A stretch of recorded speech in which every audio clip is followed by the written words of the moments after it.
Hello everyone.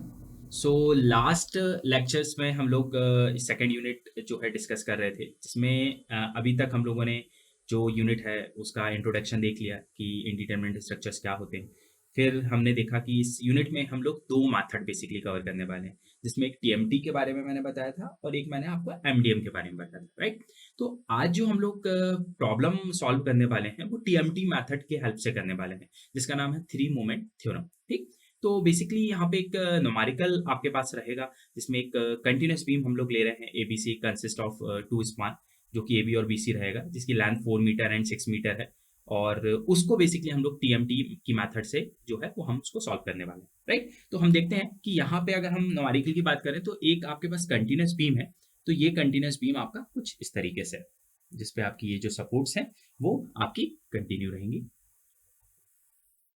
पहला simply support ले लिया, दूसरा भी सिंपली सपोर्ट है, तीसरा आपका जो है हिंज सपोर्ट है, राइट। उसके बाद इसके ऊपर एक 40 किलो न्यूटन का कंसंट्रेटेड लोड आपका सेंटर पे लग रहा है, जो कि यहां से 2 मीटर की डिस्टेंस पे है और यहां से भी 2 मीटर की डिस्टेंस पे है। दैट मीन वो सेंटर पे है।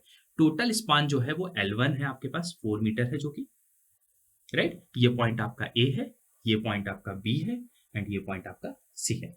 और जो सेकंड वाला स्पान है आपके पास वो 6 मीटर का है, जिसको आप L2 के से रिप्रेजेंट कर सकते हैं, राइट। और अपन को बोला गया है कि ये जो एक कंटिन्यूस बीम है, बिकॉज इस पे नंबर ऑफ सपोर्ट आप देख सकते हैं कि दो से ज्यादा है, इसका मतलब ये कंटिन्यूस बीम है। इस कंटिन्यूस बीम को आपको टीएमटी मेथड की हेल्प से, थ्री मोमेंट थ्योरम मेथड की हेल्प से आपको इसको क्या करना है, सॉल्व करना है, राइट। तो ये कुछ एक कंडीशन आपको दे दी है। इसके लिए आप लोग सबसे पहले आप इसको सॉल्व करेंगे तो इसमें लिखेंगे हम लोग step number first.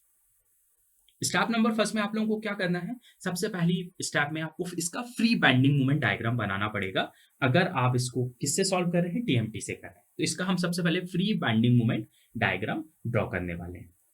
Free bending moment diagram draw करने के लिए आपको क्या करना है, आपको जैसा आपका एबीसी बीम है वो एक स्पान ले लेनी है यहाँ पे, जिसमें आपने 3 पॉइंट ले लिए। एक ये ए हो गया, ये सेंटर का पॉइंट आपका जो है वो बी हो गया, और लास्ट पॉइंट आपका ये जो पॉइंट है वो सी हो गया, राइट। अब आप देख सकते हैं कि जो ए बी स्पान है उसके सेंटर पे कंसंट्रेटेड लोड लगा है 40 किलो न्यूटन। तो कंसंट्रेटेड लोड करता क्या है, कंसंट्रेटेड लोड मतलब जो पॉइंट पे, एक पर्टिकुलर पॉइंट पे कंसंट्रेट कर रहा है। तो अगर इसका मैं फ्री बाइंडिंग में डायग्राम बनाता हूं तो वो बेसिकली ट्रायंगल शेप में ड्रॉ करा जाता है, कुछ इस तरीके से। और इसको ट्रायंगल शेप में क्यों लिया जाता है, वो इसलिए लिया जाता है क्योंकि जब ये कंसंट्रेटेड लोड इस पर्टिकुलर पॉइंट पे लगेगा तो ये क्या करेगा, बीम को नीचे तोड़ेगा।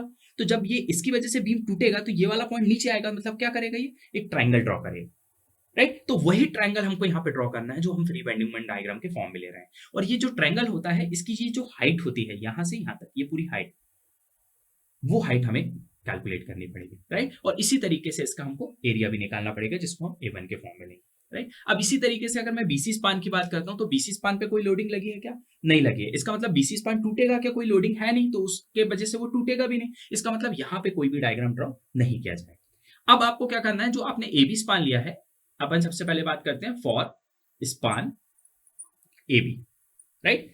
एबी स्पान पे ये ट्रायंगल बना, क्यों बना, क्योंकि कंसंट्रेटेड लोड लगा था, राइट। अब इसकी हमको सबसे पहले हाइट निकालनी पड़ेगी या फ्री बाइंडिंग मोमेंट निकालना पड़ेगा। तो free binding moment AB span के लिए कितना होगा, WL/4 की हेल्प से आप इसको निकाल सकते हैं। जब भी कंसंट्रेटेड लोड लगा हो और सेंटर पे लगा हो तो हम इसको WL/4 की हेल्प से निकालते हैं। फ्री बाइंडिंग मोमेंट जो होता है, W यहाँ पे 40 है, L मतलब इसका टोटल स्पान, तो ए बी स्पान कितने, 4 मीटर का है, डिवाइड बाय क्या है, 4। तो 4 से 4 कैंसिल आउट हो जाएगा, तो यहाँ पे क्या बचेगा, 40 किलो न्यूटन मीटर। मीन्स ये वाली जो हाइट होगी ये हो जाएगी अब ये 40 किलो न्यूटन मीटर, राइट। अब उसके बाद अपन को क्या चाहिए, इसका एरिया चाहिए, जिसको हम A1 से रिप्रेजेंट करते हैं। वो आपका क्या हो जाएगा, एरिया। इसको हम क्या ले रहे हैं, A1 ले रहे हैं। तो आपको सभी को पता है, ये लोग हम स्कूल के टाइम से पढ़ते आ रहे हैं कि ट्रायंगल का एरिया क्या होता है, half into base into height. तो हम सिंपल सा एरिया का फॉर्मूला लगा देते हैं, half into base into height, right. Half into base into height कर देंगे तो हाफ हो जाएगा। उसके बाद बेस, बेस कितना है, तो ये हाफ हो गया। बेस कितना है इसका, ये तो बेस कितना है 4 मीटर, तो ये 4 हो गया।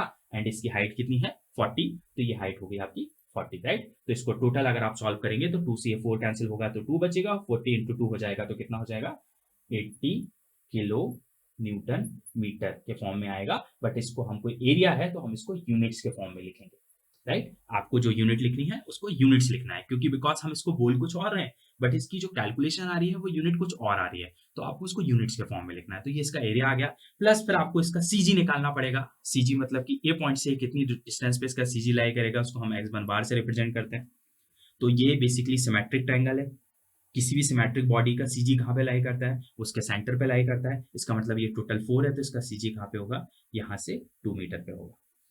तो ये इसकी सीजी डिस्टेंस हमने ले ली।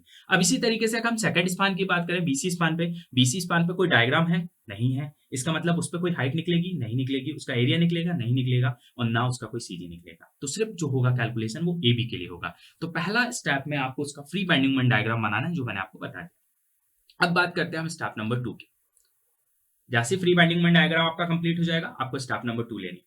तो स्टेप नंबर 2 में आप लोग क्या करेंगे, तो स्टेप नंबर 2 में हम अप्लाई करते हैं टीएमटी। क्या करते हैं, टीएमटी अप्लाई करेंगे, applying TMT, three moment theorem. और वो क्या होती है, वो होती है MA L1 plus 2MB, right, L1 plus L2 plus MC L2 equal 6A1 X1 bar by L1 plus 6A2 X2 bar by L2, right. ये हमने क्या किया, पहले स्टेप में फ्री बाइंडिंग मोमेंट डायग्राम बना लिया। सेकंड स्टेप में आके हम टीएमटी की इक्वेशन को अप्लाई करते हैं, जो हमने पहले डिस्कस की। तो टीएमटी की इक्वेशन आपके पास ये है। यहाँ पे अगर हम इसमें वैल्यूज को पुट करते हैं तो यहाँ पे MA है, MA का मतलब क्या होता है, मूवमेंट एट पॉइंट। अब आप खुद देख सकते हैं ए पॉइंट पे कौन सा सपोर्ट है, सिंपली सपोर्ट है। और आपको लास्ट लेक्चर्स में मैंने बताया कि सिंपली सपोर्ट पे सिर्फ एक वर्टिकल रिएक्शन आती है, मतलब मूवमेंट की वैल्यू क्या होती है, 0 होती है। वो हमें पहले से पता है। इसका मतलब एक ही जगह पे हम क्या पुट करेंगे, 0। तो L1 भी अगर हम पुट करेंगे वो भी क्या हो जाएगा, 0। तो यहाँ तो टोटल 0 ही आ गया। उसके बाद 2, तो 2 रहेगा। MB movement at point B, तो यहाँ पे MB आपका अननोन रहेगा। MB अननोन क्यों है, क्योंकि ये B पॉइंट है और B पॉइंट पे आपका सिंपली सपोर्ट है। यहाँ पे सिंपली पे मूवमेंट मैंने 0 बोला, बट यहाँ पे B पे भी सिंपली है, बट यहाँ मूवमेंट 0 नहीं है। क्यों, क्योंकि ये ज्वाइंट है, ये सेंटर पे है। तो जब भी कोई सिंपली सपोर्ट या रोलर सपोर्ट या हिंज सपोर्ट सेंटर पे होता है, ज्वाइंट होता है, तो उस कंडीशन पे उस पर बैलेंसिंग मूवमेंट आता है, मतलब वो मूवमेंट वहां पे निकलेगा। इसका मतलब MB की वैल्यू हमें कैलकुलेट करनी पड़ेगी, तो MB अननोन रहेगा, राइट। फिर ब्रैकेट में L1 मतलब फर्स्ट स्पान आपके पास 4 मीटर है, L2 कितनी है, 6 मीटर, तो यहाँ पे 6 ले लीजिएगा। उसके बाद plus MC movement at point C again कौन सा सपोर्ट है, हिंज सपोर्ट। सिंपली पे मूवमेंट 0 होता है, रोलर पे मूवमेंट 0 होता है, हिंज पे भी क्या होता है मूवमेंट 0, मतलब MC भी क्या हो गया 0। तो यहाँ पे भी 0 पुट करेंगे तो ये पूरा टर्म 0 हो गया। इक्वल 6 का 6 आएगा, डिवाइड बाय L1 कितना है 4, तो इसको 4 ले लीजिएगा। A1 एरिया आपने ऑलरेडी कैलकुलेट किया लास्ट स्टेप में, कितना था 80, तो इसको यहाँ पे 80 ले लीजिएगा। उसके बाद x1 बार क्या था, CG कितना लिया था हमने यहाँ पे 2 मीटर, तो इसको 2 ले लीजिएगा। प्लस ये वाला टर्म क्या हो जाएगा, सेकंड स्पान का A2 पे यहाँ पे कोई डायग्राम है नहीं है, तो A2 क्या था 0, तो ये पूरा टर्म भी क्या हो जाएगा 0। अब इस इक्वेशन को अगर सॉल्व करके मैं सॉर्ट करना चाहता हूं तो क्या हो जाएगा, 4 + 6 कितना होता है 10, 10 × 2 कितना हो जाएगा 20, तो ये हो गया 20 MB, राइट। उसके बाद अगर मैं इसको सॉल्व करता हूं तो ये कितना हो जाएगा, 4 से आप 80 को कट कर दीजिए, कितना हो जाएगा 20 × 2 कितना हो जाएगा 40 × 6 कितना हो जाएगा 240, इतनी होगा। तो 240 आपने ये करके एक इक्वेशन बना ली। यहां से आप सीधा MB निकाल सकते हैं, ठीक है। अब MB कैसे निकाल सकते हैं, तो 240 आपका निकल गया, यहाँ से MB की वैल्यू निकालेंगे तो MB को यहीं लेके ले लीजिएगा। 240 आपका ये रहा, डिवाइड बाय आपने क्या किया 20 किया, इसको 20 से आप डिवाइड कर दीजिए, कितना आएगा, यहाँ पे आएगा 12 kilo newton metre. That mean कि MB की value moment at point B वो कितना आ गया 12 किलो न्यूटन मीटर। ए पे मूवमेंट क्या था मैंने अभी बता दिया 0, बिकॉज यहाँ पे सिंपली सपोर्ट है और सिंपली सपोर्ट या रोलर हिंज सपोर्ट कभी एंड पे होते हैं तो मूवमेंट 0 हो जाता है। बी पे क्योंकि वो ज्वाइंट है इसलिए मूवमेंट आएगा जो कि आ गया 12 किलो न्यूटन मीटर। सी पे एंड है तो वो भी हिंज सपोर्ट है, मतलब वहां पे मूवमेंट क्या हो गया 0 हो गया। तो सारे मूवमेंट आपके 0 हो गए, बट यहाँ पे आपके पास बी की वैल्यू निकलेगी। अगर आप इसी तरीके से मैं इसका फाइनल मूवमेंट निकालना चाहता हूँ तो फिर फाइनल मूवमेंट के लिए मुझे क्या करना पड़ेगा, फाइनल मूवमेंट निकालने के लिए फाइनल मूवमेंट्स मतलब MAB की वैल्यू मुझे देखनी पड़ेगी, राइट। MAB कितना है, तो MAB हो जाएगा मेरा 0। फिर मेरे को MBA देखना पड़ेगा, तो MBA हो जाएगा मेरे पास +12 किलो न्यूटन मीटर। अब ये +12 किलो न्यूटन मीटर कैसे होगा BA, तो देखिएगा ऐसे रिप्रेजेंट करते हैं मूवमेंट को। जब मैं A से B की बात कर रहा हूं मतलब MAB AB, तो मूवमेंट एट पॉइंट A से B, तो A से B जा रहा हूं तो यहाँ पे तो मूवमेंट 0 है, तो वो मैंने 0 मेंशन किया हुआ है। बट अब मैं बी पॉइंट पे खड़ा होता हूं तो बी के एक लेफ्ट में भी मूवमेंट आएगा, बी के एक राइट में भी मूवमेंट आएगा, बिकॉज वो ज्वाइंट है, उसके दोनों तरफ पे मेंबर्स हैं। तो जब मैं बी से ए की बात कर रहा हूं तो यहाँ पे मैंने प्लस में लिया है, बी पे जो वैल्यू आई है बैलेंसिंग मूवमेंट आएगा, लेकिन यहाँ पे प्लस में आएगा, क्लॉकवाइज डायरेक्शन में आएगा। क्यों आएगा? क्योंकि जब ये पॉइंट लोड लगेगा तो ये बीम को तोड़ेगा, जिसकी वजह से बीम नीचे की तरफ जाएगा, और ये जो मूवमेंट है ये इसको क्या करना चाहेगा? रेजिस्ट करना चाहेगा। क्योंकि हम लोग यहाँ पे निकाल क्या रहे हैं? हम यही तो निकाल रहे हैं कि अगर बीम पे लोड आ रहा है तो वो कितने मैक्सिमम मूवमेंट पे टूट रहा है, उसी के लिए हम उसको डिजाइन करने वाले हैं, राइट? तो जब यहाँ पे मूवमेंट आएगा जिससे ये मेंबर टूट के नीचे की तरफ गिरेगा तो ये मूवमेंट यहाँ पे क्लॉकवाइज डायरेक्शन में डेवलप होगा, जो कि क्लॉक है इसलिए प्लस हो गया, और बी पे वैल्यू कितनी निकली थी आपकी? 12, तो इसको लेंगे बी ए प्लस 12 किलो न्यूटन मीटर। इसी तरीके से अगर मैं एमबीसी की बात करता हूँ तो वो हो जाएगा -12 किलो न्यूटन मीटर। अब ये माइनस कैसे हो गया? इसी लोड की वजह से ये बीम टूटेगा, तो यहाँ पे अगर +12 लगेगा तो ज्वाइंट में हमेशा बैलेंस करता है, तो यहाँ पे सेम वैल्यू माइनस के साथ आएगी। कभी भी कोई भी ज्वाइंट होगा, सिर्फ इस मेथड में नहीं, इन फ्यूचर हम कोई भी मेथड पढ़ेंगे, अगर हम ज्वाइंट के बारे में बात कर रहे हैं तो अगर लेफ्ट में जितनी वैल्यू आएगी हमेशा राइट में उतनी वैल्यू आएगी, सिर्फ उनका साइन डिफरेंट होगा। अगर वो प्लस है तो ये माइनस होगा, अगर ये माइनस है तो वो प्लस होगा, बट वैल्यूज ऑलवेज सेम होंगी, क्योंकि रिजल्टिंग मूवमेंट तो फाइनली जीरो ही होता है। तो इस तरीके से ये +12 -12 करके जीरो हो जाएगा, और लास्ट की अगर हम बात करें तो सी बी की मूवमेंट की, तो वो भी क्या है? जीरो हो जाएगा। तो सी बी मूवमेंट क्या है? वो भी आपका जीरो हो जाएगा। तो ये आपके फाइनल मूवमेंट्स रहे। अब इसके बाद हम बात करेंगे स्टेप नंबर नेक्स्ट की, जिसमें है रिएक्शंस कैलकुलेशन। तो रिएक्शन कैलकुलेशन की हम लोग यहाँ पे बात करने वाले हैं, राइट? तो रिएक्शन कैलकुलेशन हम कैसे करेंगे? तो उसके लिए सबसे पहले हम लोग को क्या करना पड़ेगा? ये बीम है आपके सामने, इस बीम को देखिए, इस बीम में जो ए पॉइंट है यहाँ पे एक रिएक्शन आप ले लीजिए वी ए, वर्टिकल रिएक्शन इस पे आती है। बी पॉइंट पे एक रिएक्शन ले लीजिए बी बी, बी पॉइंट पे आ जाएगी। एक वर्टिकल रिएक्शन आपके सी पॉइंट पे आएगी, जिसको आप बोलेंगे वी सी, राइट? तो एक फर्स्ट वर्टिकल रिएक्शन आएगी जो लोड के अगेंस्ट होगी, तो वी ए होगी, जो कि अपवर्ड डायरेक्शन में आपको लेनी है। नेक्स्ट रिएक्शन बी सपोर्ट पे आएगी वी बी, और थर्ड रिएक्शन जो आएगी सी सपोर्ट पे आएगी वीसी से आप उसको रिप्रेजेंट करेंगे, राइट? तो आपको अब निकालना क्या है? वी ए वी बी और वीसी निकालना है। तो अगर मैं वी ए की बात करता हूं तो वी ए को कैसे निकालते हैं? सबसे पहले आप क्या करिए, जब भी आपको ए पॉइंट पे रिएक्शन निकालनी है तो इसके नेक्स्ट सपोर्ट के अबाउट आप मूवमेंट ले लीजिए। इसका मतलब बी के अबाउट आप मूवमेंट लेंगे, तो इसका मतलब हम एक लाइन लिखेंगे सबसे पहले, now taking movement about point B. हम बी के अबाउट मूवमेंट ले रहे हैं, और बी के अबाउट मूवमेंट लेने का मतलब क्या है? आपको बी पॉइंट पे जाके खड़े होके यहाँ पे ए के साइड में देखना है, लेफ्ट हैंड साइड में देखना है। तो बी पे आप खड़े होते हैं, सबसे पहले आपको क्या देखेगा? वी ए, जो कि ऊपर की तरफ आ रहा है, मतलब आपकी तरफ कैसे घूम के आएगा? क्लॉकवाइज डायरेक्शन में। आप यहाँ पे खड़े हैं, ये ऐसे आएगा तो कैसे आएगा? क्लॉकवाइज डायरेक्शन में। मतलब आप क्या लिखेंगे? यहाँ पे लिखेंगे प्लस का वी ए इनटू, आप कहाँ पे खड़े हुए हैं? बी पॉइंट पे खड़े हुए। तो वी ए यहाँ लग रहा है, आप बी पॉइंट पे खड़े हैं, तो आप दोनों के बीच की डिस्टेंस कितनी है? 4। That mean V A into हो जाएगा यहाँ पे 4, राइट? अब फिर बी पे ही खड़े रहिएगा। आपने वी ए ले लिया, इससे आप आगे जाएंगे, कुछ नहीं है, लेकिन 40 का फिर लोड है जो कि डाउनवर्ड आ रहा है, तो आपकी तरफ घूम के कैसे आएगा? Anti clock. तो माइनस का 40 और बी के बीच में डिस्टेंस कितना है? 2, तो यहाँ पे हो जाएगा -40 इंटू 2, राइट? और उसके बाद आप यहीं बी पे खड़े रहिएगा, आपको एक मूवमेंट भी दिखेगा जो कि प्लस का 12 है। इक्वेट करेंगे इसे 0 से, और यहां से आप इसके वी ए की वैल्यू को निकाल लें, ठीक है? तो अब मेरी बात सुना, वी ए मैंने कैसे निकाला? वापस से मैं रिपीट कर रहा हूँ, बी पॉइंट पे खड़े थे, वी ए जाएगा ऊपर की तरफ क्लॉकवाइज, वी इंटू ये 4 हो गया, 40 नीचे आ रहा है मतलब एंटी क्लॉक, -40 इंटू ये डिस्टेंस 2 हो गया। उसके बाद आप यहीं पे बी पे खड़े हैं, और क्या दिखेगा? तो ये रिएक्शन ले ली, ये लोड ले लिया, आपको ये क्लॉकवाइज मूवमेंट भी दिख रहा है, जो कि था प्लस में बी ए की वैल्यू। तो बी ए की वैल्यू कितनी थी आपके पास? 12, तो आपने 12 ले लिया, और उसके बेसिस पे आपने इक्वेट किया, इसको इक्विलिब्रियम की कंडीशन लगाना है तो 0 से इक्वेट किया, यहां से बी ए निकालेंगे जो कि हो जाएगा कितना? 17 किलो न्यूटन मीटर के बराबर। ये आपकी बी रिएक्शन आ गई। अब इसी तरीके से आपको नेक्स्ट रिएक्शन निकालनी है, जो कि क्या हो जाएगी? वीबी की रिएक्शन। तो वीबी मतलब आपको बी पॉइंट पे निकालनी है, तो इसका नेक्स्ट पॉइंट कौन सा होगा? सी। तो आप क्या लेंगे? आप लिखेंगे आप taking movement about point C, मतलब आप सी के अबाउट मूवमेंट ले रहे हैं, लेकिन अपन देखेंगे कहाँ? लेफ्ट हैंड साइड में ही देखेंगे। तो जब अब मैं सी पे खड़ा होता हूँ और मैं लेफ्ट हैंड साइड में देखता हूँ, तो मुझे क्या दिखेगा? सबसे पहले तो वी दिखेगा। तो वी ऊपर की तरफ जा रहा है, आपकी तरफ आने के लिए कैसे घूमेगा? क्लॉकवाइज। इसका मतलब वापस से आप लिखेंगे प्लस का वी इंटू, आप सी पे खड़े हैं, बी ए यहां लग रहा है, आप सी पे खड़े हैं, तो आपके बीच में डिस्टेंस अब कितना हो गया? 4 + 6 हो गया, 4 + 6 हो गया, राइट? उसके बाद आप सी पे ही खड़े रहिएगा, उसके बाद आगे 40 नीचे जा रहा है, मतलब क्या आएगा? एंटी क्लॉक, तो -40, या 40 से सी के बीच में डिस्टेंस कितना हो गया? तो आप पहले लिखेंगे माइनस का 40 लोड लग रहा है, और इसके बीच में डिस्टेंस कितना हो गया? तो 2 + 6 ये डिस्टेंस हो जाएगा।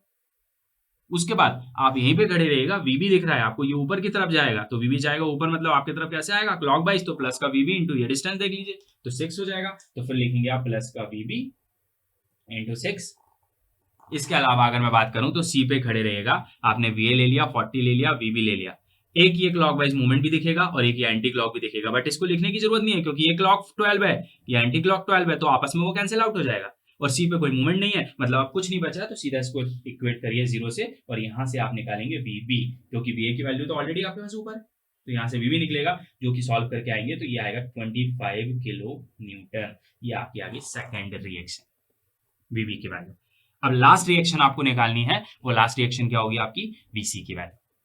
तो वीसी की वैल्यू कैसे निकालेंगे, तो वीसी निकालना है, तो इसके बाद कोई पॉइंट है क्या, डी कोई पॉइंट ही नहीं है, लेकिन उसके पहले तो पॉइंट है, कौन सा पॉइंट है, बी पॉइंट है, मतलब वापस से मैं बी के अबाउट मूवमेंट लूंगा, बट अब मैं देखूंगा कहां पे, राइट हैंड साइड पे देखूंगा, तो अब हम लिखेंगे taking movement about point B from RHS, right hand side, और अब मैं बी पे खड़े होकर अब मैं राइट हैंड साइड पे देखने वाला हूं, दैट मीन कि मैं क्या करूंगा, माइनस वीसी इंटू वीसी ऐसा जाएगा, आप यहां पे खड़े हैं, वीसी ऐसा आ रहा है anti clock, minus VC into ये डिस्टेंस कितना है 6, तो माइनस वीसी इंटू 6 हो गया, राइट। अब यहीं खड़े रहेगा, वीसी इंटू 6 हो चुका है, आगे आइए कोई लोडिंग नहीं है, इसके अलावा ये माइनस का लग रहा है मूवमेंट, तो माइनस 12 वॉल ले लीजिए, इक्वेट करिए 0 से इसको, ठीक। तो आप इसको सॉल्व करेंगे तो वीसी इक्वल आ जाएगा -2 किलो न्यूटन, ये आपके पास आ गया, थर्ड रिएक्शन आ गई वीसी की, जिसकी वैल्यू माइनस में आई है, जो कि डाउनवर्ड आई है, बाकी दोनों की आई थी पॉजिटिव, मतलब ये भी अपवर्ड थी, ये भी अपवर्ड थी।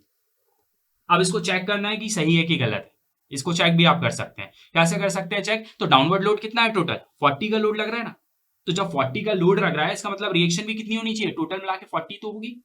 अगर आप एक टेबल पे खड़े होते हैं एग्जांपल के लिए, तो आपका जितना लोड उस टेबल पे ट्रांसफर होता है उतनी ही अपोजिट डायरेक्शन में रिएक्शन आती है, तो इसका मतलब 40 का लोड डाउनवर्ड हो रहा है, तो टोटल अपवर्ड रिएक्शन कितनी आनी चाहिए 40, बट अगर यहाँ पे देखें तो अपवर्ड रिएक्शन यहाँ पे कितनी थी 17, उसके बाद क्या था 25, तो ये तो ज्यादा होगी ना 40 से, कितनी होगी 42 होगी, इसका मतलब आने वाला लोड 40 है, रिएक्शन नीचे से 42 लग रही है, इसका मतलब क्या होगा, आपका बीम तो ऊपर की तरफ जाने लगेगा, तो ऐसा तो नहीं होता, लेकिन बीम तो स्टेबल रहता है, इसका मतलब स्टेबल रहने के लिए तीसरी रिएक्शन जो होगी वो इसको बैलेंस कर रही है, तो ये -2 आ गया, तो पहले ऊपर गए +17 से, फिर गए +25 से, लेकिन फिर -2 हो गया, तो टोटल क्या हो जाएगा, ये 40 हो जाएगा, इसका मतलब अब टोटल रिएक्शन क्या है 40, आने वाला लोड भी क्या है 40, स्ट्रक्चर क्या हो गया स्टेबल, ना नीचे जाएगा ना ऊपर जाएगा।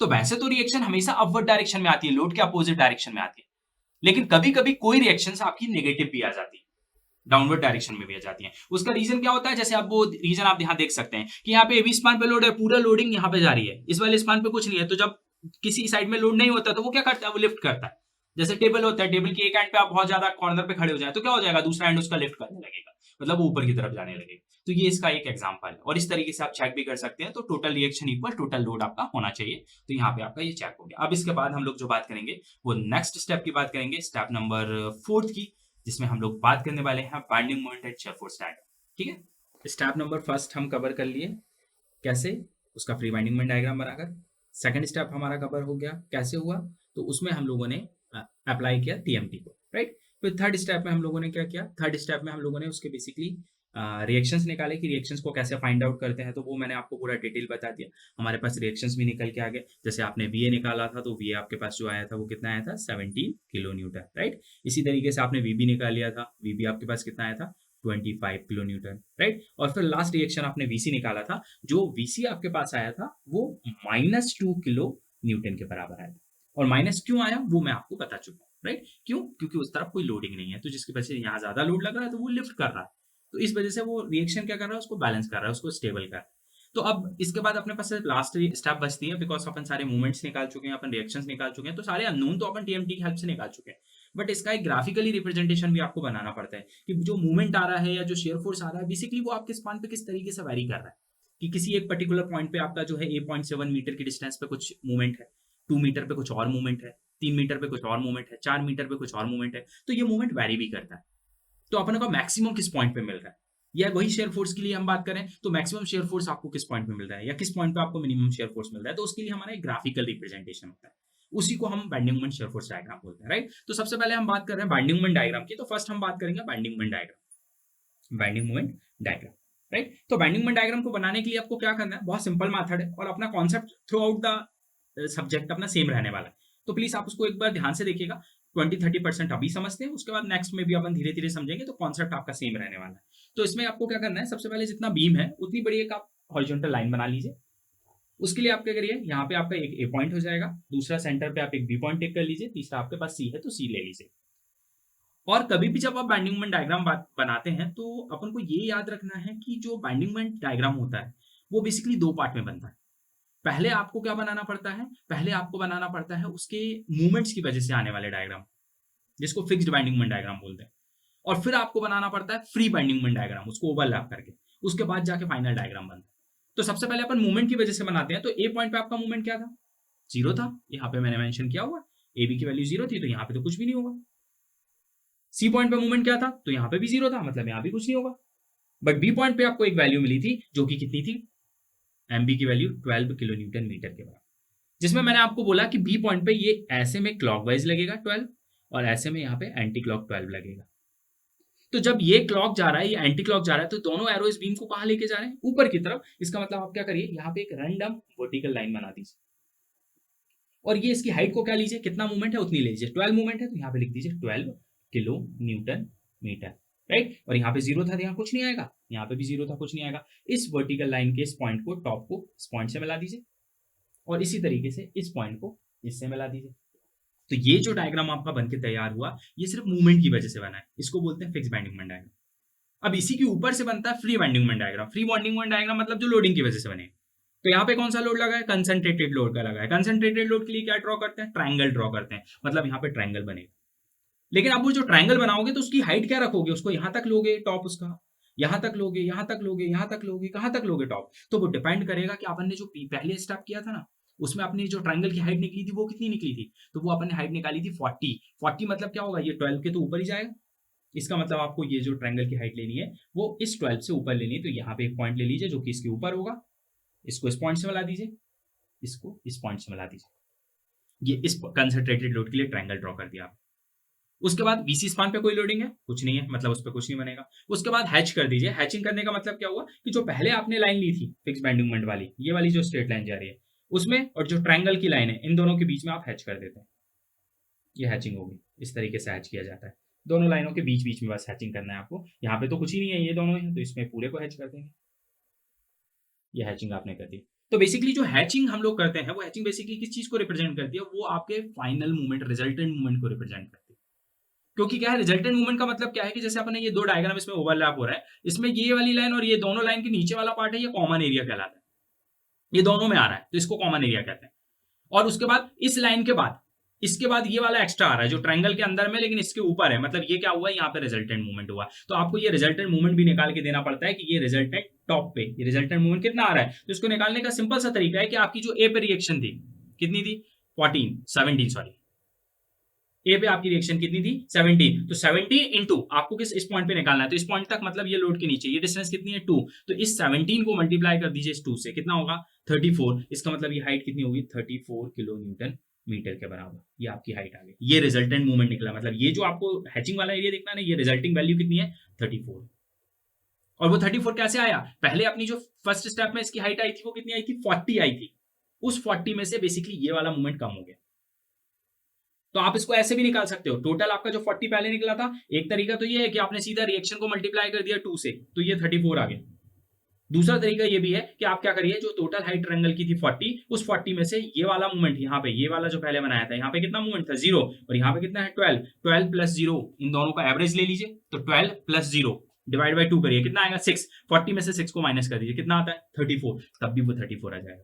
तो इसके दो तरीके निकालने के, या तो अगर वो सेंटर पे है तो आप एवरेज करके निकाल लीजिए, अगर सेंटर पे है तो, या आप इस तरीके से निकाल लीजिए। दोनों में से जो बेस्ट आपको तरीका लगे आप उसको यूज करिएगा, बट जब सेंटर पे रहेगा, जब सेंट्रिक रहेगा तो मैं आपको उसका तरीका बताऊंगा कि कैसे निकालना, राइट। तो ये आपका ये हैचिंग हो गया, ये फाइनल बाइंडिंग मोमेंट डायग्राम आपका बन गया। ये ए पॉइंट था तो इसको ए कर दीजिएगा, ये बी पॉइंट था एंड ये सी पॉइंट था। तो फाइनल ये बाइंडिंग मोमेंट आपका बन के तैयार। अब इसके बाद हम एसएफडी की बात करते हैं। तो एसएफडी मतलब हम शेयर फोर्स डायग्राम की बात करेंगे। एसएफडी इसके लिए भी बहुत सिंपल है, आप क्या करिए, यहाँ पे फिर एक हॉरिजॉन्टल लाइन बनाइए, इस पे एक पॉइंट आपका ए रहेगा, पॉइंट बी है, एक पॉइंट सी है। बाइंडिंग मूवमेंट डायग्राम में हम सारे मूवमेंट्स को यूज करते हैं, उसमें रिएक्शन का कोई रोल नहीं होता। लेकिन एसएफडी की जब हम बात करते हैं, शेयर फोर्स डायग्राम, ये फोर्स डायग्राम है, मतलब इधर पे सिर्फ आपके लोड और फोर्सेस का यूज होगा, यहाँ पे मूवमेंट से कोई लेना देना नहीं, राइट। तो अब अगर मैं एसएफडी बनाता हूं तो एसएफडी क्या होता है, सबसे पहले आपको रिएक्शन देखनी है। आप ए पॉइंट पे खड़े हो जाइए। कभी भी जब एसएफडी बनाए तो एक साइन कन्वेंशन याद रखिएगा कि ऊपर जाने वाले फोर्स को हम नॉर्मली एसएफडी में पॉजिटिव लेते हैं और नीचे आने वाले फोर्स को हम क्या लेते हैं, नेगेटिव लेते हैं। ऊपर जाने वाले को पॉजिटिव और नीचे आने वाले को नेगेटिव, राइट। तो जैसे अब यहाँ पे देखते हैं ए से, ए पे ये एक रिएक्शन लग रही है, ये फोर्स है, किलो न्यूटन मतलब फोर्स ऊपर जा रहा है। ऊपर जाने वाले को क्या लेते हैं, प्लस।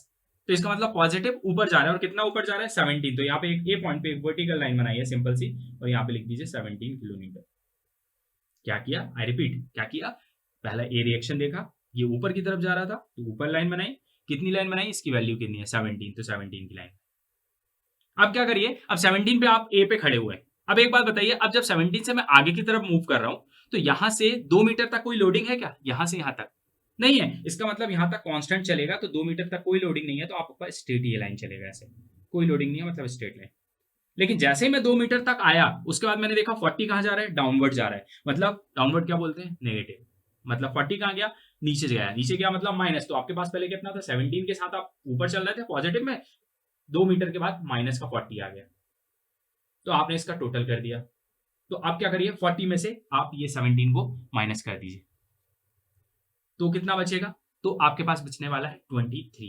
ये आपके पास 23 आया और काय में आया, माइनस में, बिकॉज बड़ी वैल्यू माइनस की है तो ये माइनस हो जाएगा।